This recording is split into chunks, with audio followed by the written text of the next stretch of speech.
just mention that I've got a cool class coming Sunday. It's going to be about music that I've released with my buddies Jerry Hunt and Andrew Duncanson. That is the Dig 3 project. And we've got technically two, but one that is unreleased currently, another album. But the class that's coming Sunday is a shorter, kind of 45-minute to 55-minute class. And Jerry Hunt's going to pop in and talk a little bit about his take on playing two harmonicas at the same time, which you can find on this release. And I'm going to be breaking down three of the songs, two of which Jerry play on. So I'm really looking forward to that because there's some great harp, and I know a lot of players have asked me about my playing and sort of, will you break down some of your own music, your tunes, and I haven't done much of that. I've done very little of that in my classes so far. So this class will be about my songs, my playing, I guess I should say, specifically on these songs. Yeah, and this class is only $15, so it's kind of an opportunity to check out the Zoom webinar platform and how the classes are if you haven't attended a class at this point. On this CD, I'll put a link to my Bandcamp page. You can just type Ronnie Shellist Bandcamp and it goes to my music page. But on that page, you'll find the Dig 3 and that album. I'm going to do that right now. And the songs that I'm going to cover in the class are the following songs: Reposado Rock, Every Drop, and I'm going to do, what's the other one that You're the One, the first track of the CD, which is, so let me talk about these songs a little bit and then give you some insight maybe for those that know this CD. Basically, one of these tunes, they're all in the key of E, so it's really easy. All you need is an A harmonica to participate. You're the One is a one-chord groove, like a John Lee Hooker type style thing. Every Drop is kind of a funky tramp type style groove in E. And Reposado Rock is more of that, Chicago blues, big Walter Horton style approach, two harmonicas. So it'll be cool to break those down, but I want to leave room for this discussion of any other questions that come in from the CD. There's certainly some other cool first position playing on this CD that I do, and some third position playing on Southern Fantasy, low harp on Chicken Kiss, playing that low F.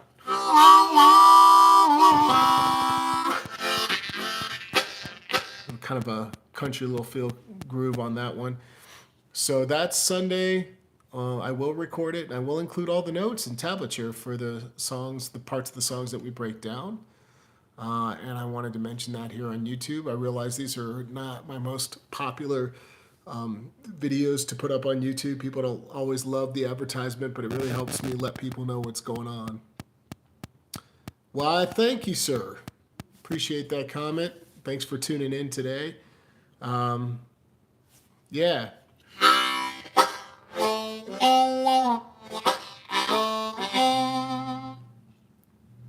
What else is on this CD that you guys might dig?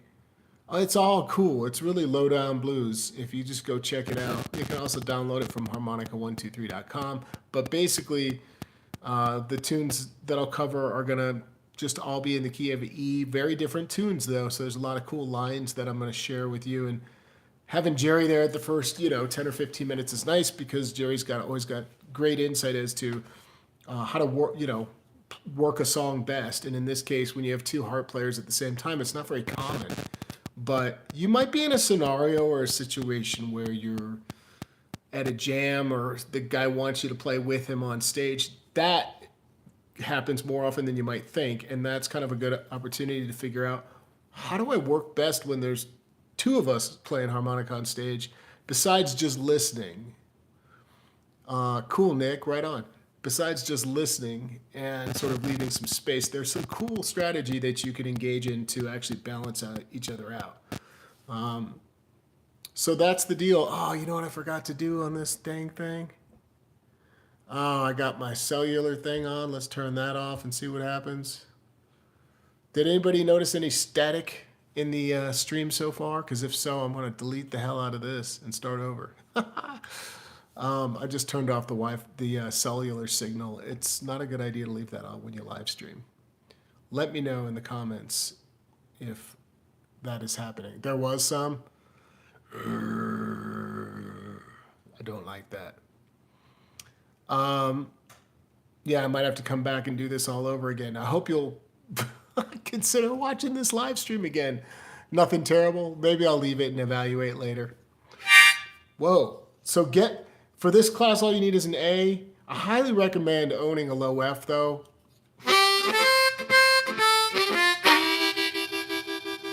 There's nothing better than having a low harp available in your arsenal, and the first one you want to own is definitely a low F.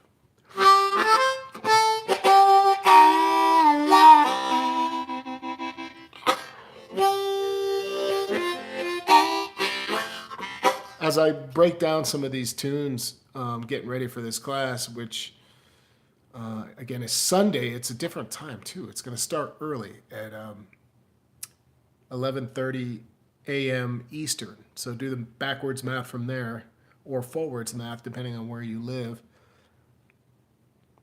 But in getting ready for this class and breaking down some of these riffs, I'm like, oh, I noticed that there's a lot of things that I played on this that came out in a way which normally they weren't like standard riffs that I would play, which is good. It's to say that we were just real raw in the moment. This CD doesn't have any overdubs. It's just kind of a one or two takes and then you're done. Just trying to get the take live. But I think one of the cool ones is this Reposado Rock that's got this line where Jerry and I are playing this cool.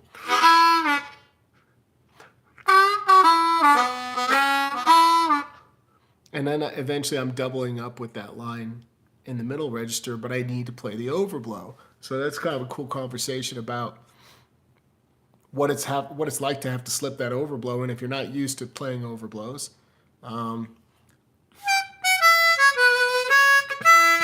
I often vary the actual riff by one note. I'll talk about that a little bit. And I've got some of the solo section tabbed out, which allows us to talk about some of the approach and technique and phrasing beyond just learning some riffs. So that's what's going on. That's what's up. I hope you guys are having a great day. Let me see if anybody's got anything going on in the chat. Who's here? Wow. Oh, there's a couple people here. No, this is the one that I'll be working on in the class is the album that's been released in 2022. The other one's not even out yet. So it's definitely the Dig 3. It's still a new album. I mean, it just came out in less than a year ago. So it's that album by the Dig 3. Just self-titled, the Dig 3. Just, that's it. But yeah, that's the one we're going through. You can just go to Bandcamp, Shellist Bandcamp, type that into Google, and you'll see what it is that we're covering by checking out those songs. What else did I want to mention? I'm stalling because I feel like I wanted to mention something. In the video description, there is a link to my website. If you click it, on the homepage are the details. You can get to where to download and purchase the album from my website and also find out information about the class. There's a little screenshot of me right on the homepage playing in the studio. That's from the studio when we actually cut this album. And I just screenshotted that from a little video clip. And that's what I got today, man. I just want to let everybody know about this class. I'm looking forward to teaching some of my songs. It's something I don't do too often. Why, thanks. Am I pronouncing it correctly? Heiko? Is that correct? Let me know. Appreciate the support on checking out that album. It is on sale on my website, so it might be cheaper to buy it through harmonica123.com. And then you'll see the link on the homepage how to get to it. It's $12 to download the entire album, and then the class is $15 if you want to join the class. That's the scoop.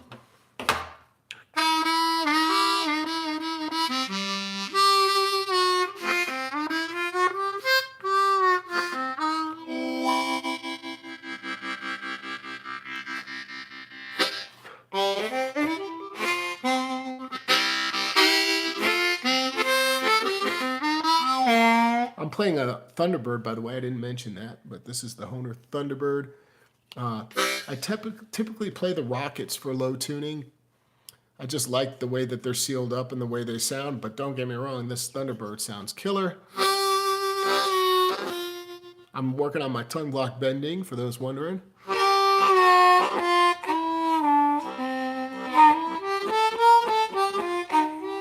It's something I don't use in my playing. Rarely, I use it a tiny bit, but I'm starting to work on it more and more, and it's kind of nice to know that folks that have been playing longer than you are still working on things to improve their own playing. I'm not, what's the word? I'm not satisfied to just stay where I am. I want to evolve, you know, and I think we all have room to do that. So the bending is a perfect place for me on tongue blocking because it's more of an exercise at this point. Can I move these notes? Hear how leaky that sounds when I'm bending the 3? I'm not even getting it all the way down versus pucker. This harmonica does take a tiny bit more air than what I'm used to compared to, say, the Rocket, but not like a whole lot, just a tiny bit. I don't have a Rocket available, which makes it even more, you know, relevant. If I can bend this, then it gets easier when you move to a harmonica that's slightly tighter.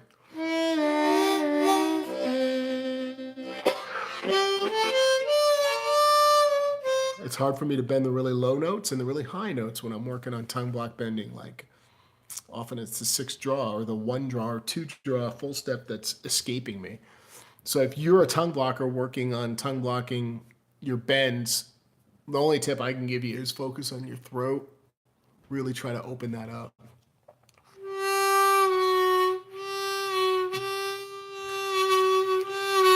You can kind of feel that little drop right here as your throat is opening up. And yeah, that's what I got. I'm just rambling at this point. So I'm going to stop rambling and see how bad this video turned out from a staticky perspective.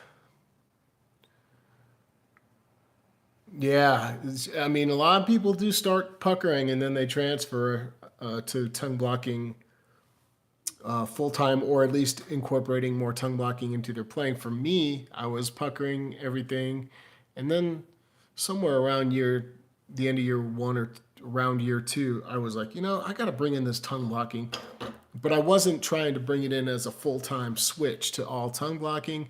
Just wanted some octaves, and then from there, it was all about just trying to get what else can I do that gives it texture. Thanks, Richard. Appreciate that.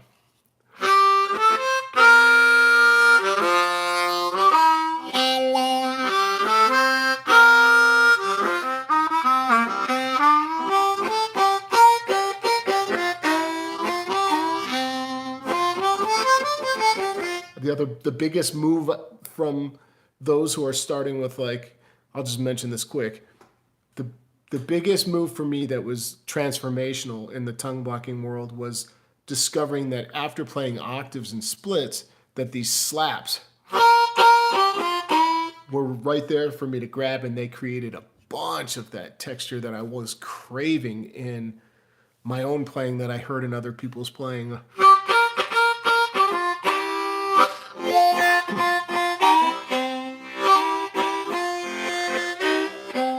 Just has more texture. That's the word. Yeah, HB52. What's that? The happy birthday? What is the HB? HB52. I see you saying, yeah, that's fine, but that also tells me that I'm not getting it exactly right. Yeah, you got to get some of this tongue blocking stuff in your playing. The Honer mic. Yeah. I forgot that it's HB52. I forgot. Yeah. I vaguely remember what I played for that, but totally.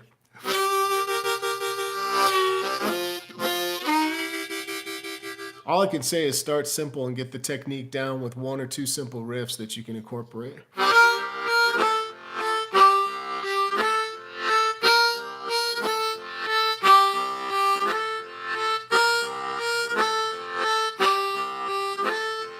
All I'm using is 5 draw, 5 low, and 4 draw. That's the only notes.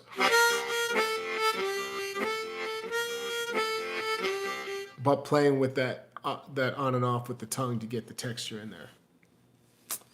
So I hope to see some of you at the class Sunday. I'll put this in the video description. Sunday, 8:30 Pacific, 10:30 Central, 11:30 Eastern. That's in the morning. It'll be around 55 minutes or so. It's going to be recorded. I'm going to provide notes to everybody tomorrow night. The notes go out to attendees. I think it's going to be cool. I think there's plenty to talk about. And I hope at least one person shows up and says, hey, I know it's not on the list, but I love this other song and there's something going on at 2 minutes and 1 second. What is that? Those are the kind of questions I love. That tells me somebody was really digging into the music. And yeah, it's kind of cool to see that. I'm cool to go off topic a little from the songs that I've selected is what I'm saying. The most airtight stock harp out there, I think there's a few that are just comparable, like the crossover. But I also think depending on what particular, it does vary from harp to harp a little bit, meaning even in the same model. Sometimes you buy one and it's a little bit looser than the next one, but in general, the crossover, Marine Band Deluxe, and the Rockets, they're all pretty airtight. I'd say they're comparable. One of the most airtight harmonicas I've ever played is not a diatonic, it's a chromatic, the CX12. It's like super locked in airtight. But I don't like the comb front on the Hohner CX12 standard. I wouldn't want to play that. It's too big. But the CX, or whatever they call it, I guess they do, I don't know if they call it the CX12 Jazz, but it's basically the Jazz version or model. That one has a nice mouthpiece on it that is worth getting. I don't buy customized harps, no, but I do have some that have been customized and or touched up by a professional, and I play them. But honestly, the vast majority of the time, not all the time, but the vast majority of the time, 90% of these harmonicas are all out of the box, and that's what I tend to play. They play great. I love them, but I don't think it's absolutely necessary. It's a treat though, because then the tuning gets really squared away when you get somebody that knows what they're doing. Then they get the tuning dead on, and they get everything just tightened up to where it just plays with the least amount of air possible. It's really nice. Any advice on bending on a low key? Just more range and movement of the jaw and the tongue. So when you say low key, you mean a low F or like a G? Because a lot of people consider a G a low key.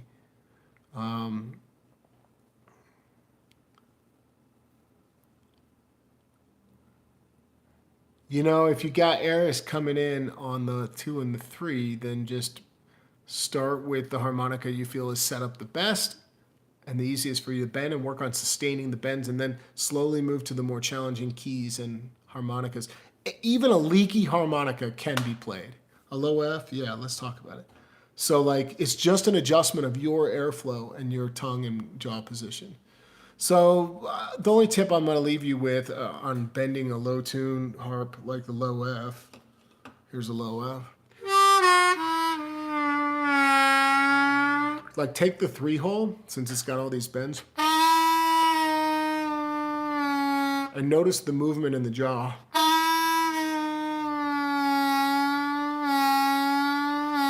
A slight movement allows the tongue to really arch and sort of make this motion that you're going to need in the way back, to where you can get that sound.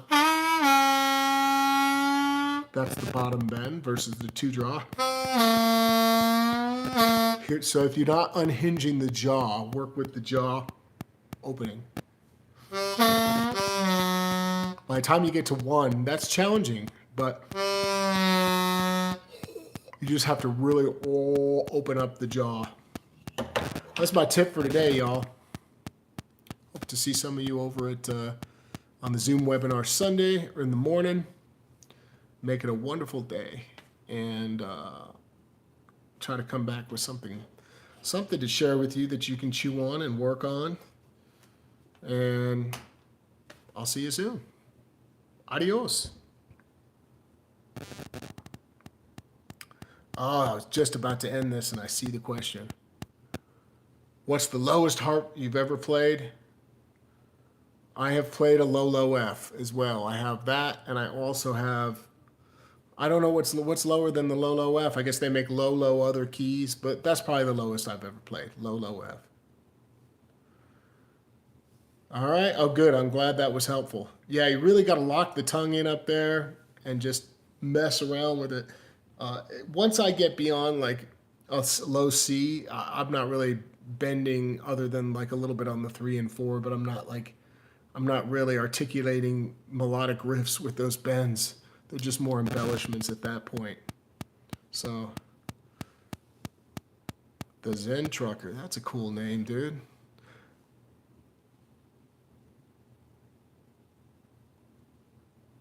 I'm checking out your channel. Oh, you got some subscribers, man. Nice work. The Zen Trucker. See, I'm calling you out, dude.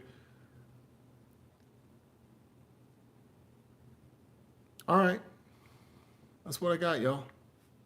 I hope to see you soon. Maybe I'll see some of y'all Sunday. Bye.